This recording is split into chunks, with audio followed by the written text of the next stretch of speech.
Gamitin ang social media sa pag-aaral at hindi para manakot o manakit ng kapwa.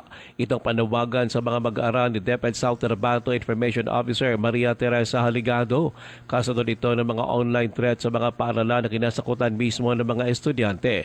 Sinabi ni Haligado na nakakalungkot na may ganito mga pangyayari ngayong bumabalik na ang face-to-face classes.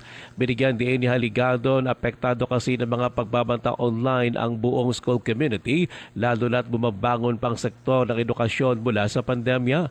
Tiniyak naman ni Haligado na may ginagawang DepEd para maprotektahan ang mga mag-aaral.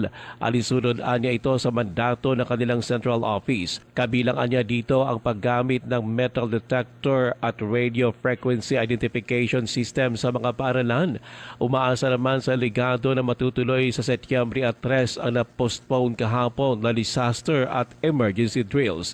Dagdag pa na Haligado, may mga online threat na natunton at napatunayan na ang mga ito ay biro lang. So iwasan naton ang paggamit sa social media sa hindi tama. Social media is there para nga buligan kita nga mangin makapos ang aton nga pagtuon. So hindi naton gamiton ang social media para mahalitan naton ang aton kaugalingon kagang iban nga tao. Ruel Usano, NDBC, Bida Balita.